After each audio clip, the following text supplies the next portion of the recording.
बड़ी खबर आपको देते हैं। आज बांग्लादेश में तारिक रहमान के लिए बहुत बड़ा दिन है, क्योंकि आज तारिक रहमान 1971 के शहीदों को श्रद्धांजलि देने जा रहे हैं। 1971 मुक्ति संग्राम के शहीदों के स्मारक पर श्रद्धा के फूल चढ़ाने के बाद तारिक रहमान को आज बतौर मतदाता रजिस्टर भी करवाना है, जहां पर उन्हें मतदाता पहचान पत्र दिया जाने वाला है। और इसके बाद तारिक रहमान बोगुरा 6 सीट से चुनावी नामांकन भी करने वाले हैं। बांग्लादेश पहुंचते ही तारिक रहमान ने अस्पताल में बीमार मां खालिदा जिया से मुलाकात की। 17 साल बाद बांग्लादेश वापसी के पहले दिन तारिक रहमान ने मां, माटी और मानुष से अपने रिश्तों को महसूस करने और कराने की कोशिश की, जिसमें कभी तारिक रहमान लॉन में नंगे पांव खड़े होकर बांग्लादेश की माटी को हाथ से महसूस करते नजर आए, तो कभी 300 फीट इलाके में मौजूद लाखों लाख की भीड़ से मुल्क के लिए नए सपने पूरे करने का वादा करते हुए नजर आए।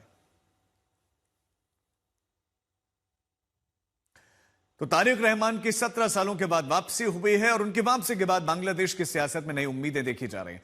बांग्लादेश वापसी के बाद तारिक रहमान के हाव भाव भी मुल्क की नई दिशा में आगे बढ़ाने के संकेत देते हैं। लेकिन क्या बांग्लादेश पाकिस्तान की राह पर नहीं चल पड़ा है? दोनों ही मुल्कों के राजनीतिक चरित्र और हालात कितने मिलते जुलते नजर आ रहे हैं, उस पर एक रिपोर्ट आपको दिखाते हैं।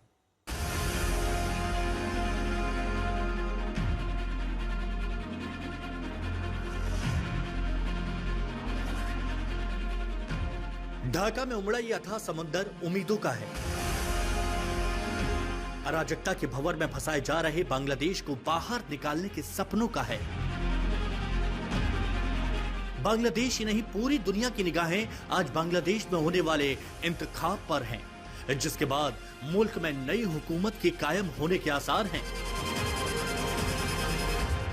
सिर्फ बीएनपी के कार्यकर्ताओं का उत्साह भी इसलिए था क्योंकि सबसे बड़ी पार्टी मौजूदा समय में बांग्लादेश में अगर कोई है तो वो है बीएनपी है। तारिक रहमान सबसे बड़ा चेहरा। अगर खालिदा जिया स्वस्थ होती तो संभवतः खालिदा जिया इस चुनाव को लीड कर रही होती, लेकिन वो इतनी बीमार है कि उन्हें लंदन ले जाने के लिए विशेष विमान पहले से ढाका एयरपोर्ट पर हमेशा खड़ा रहता है। ऐसे में तारिक रहमान न सिर्फ बीएनपी का चेहरा, बल्कि देखते हुए संख्या बल और जो संभावना है उसके मुताबिक ये नजर आता है कि ऐसा लगता है कि इन स्थितियों में अगर उनके हाथ में बांग्लादेश की कमान सौंपी जाती है, और लगभग वही उम्मीदें हर किसी की होगी, वो इसलिए भी क्योंकि 1.5 साल में अव्यवस्था देखी है, 1.5 साल में लोगों ने जो है कानून व्यवस्था, मॉब लिंचिंग, दुनिया भर की चीजें देखी है। उन्हें लगता है जमहूरियत अगर लानी है, चुनाव होगा, एक पार्टी जीतेगी और उसके बाद तारिक रहमान बांग्लादेश सबसे बड़ा। लेकिन क्या ये चुनाव बांग्लादेश में चली आ रही उस सियासी रवायत को बदल पाएंगे?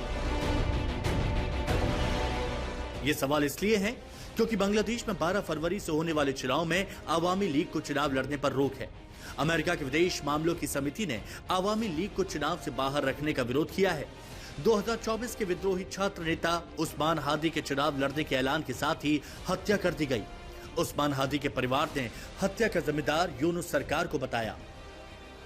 मतलब बांग्लादेश के अंदर से बाहर तक की शिकायत है कि यूनुस सरकार ने फरवरी में जिस चुनाव का ऐलान कर रखा है उसमें उस्मान हादी जैसे छात्र नेताओं से लेकर आवामी लीग जैसी मुख्य धारा के राजनीतिक दलों को दूर रखा जा रहा है। अमेरिकी हाउस फॉरेन अफेयर्स कमेटी के 5 सांसदों ने बांग्लादेश की अंतरिम सरकार के प्रमुख यूनुस को चिट्ठी लिखकर आवामी लीग को चुनाव से बाहर करने पर फिक्र जताई है। अमेरिका ने कहा है कि बांग्लादेशी लोगों को उनकी सरकार चुनने का पूरा हक है और इसके लिए चुनाव साफ सुथरे तरीके से होना चाहिए। दरअसल बांग्लादेश में निष्पक्ष चुनाव को लेकर पहले भी सवाल उठते रहे हैं, क्योंकि पिछले चुनाव में शेख हसीना की आवामी लीग के आगे बांग्लादेश नेशनलिस्ट पार्टी ने चुनाव बहिष्कार किया था। तब बांग्लादेश के चुनाव आयोग ने 40% मतदान का दावा किया था, जिसमें आवामी लीग को 2/3 से अधिक सीटें मिली थी। हालांकि बीएनपी ने तब बांग्लादेश में हुए चुनाव को सिर्फ धांधली करार दिया था और आरोप लगाया था कि उस चुनाव में 28% ही मतदान हुआ था। शेख हसीना सरकार को अवैध करार देने वाली बीएनपी आज वैसे ही सूरत हाल में चुनाव लड़ने जा रही है, जहां विपक्ष को चुनाव से दूर रखा गया है। दरअसल ये पैटर्न पाकिस्तानी सियासत का है, जहां मुख्य विपक्षी दल के इमरान खान को जेल में डालकर गठबंधन सरकार सत्ता पर काबिज होती है। उसी तरह शेख हसीना को देश से खदेड़कर बांग्लादेश में एक तरफा चुनाव के जरिए कट्टरपंथियों की हुकूमत को जमहूरियत के रंग में रंगने की कोशिश की जा रही है। आज तक ब्यूरो।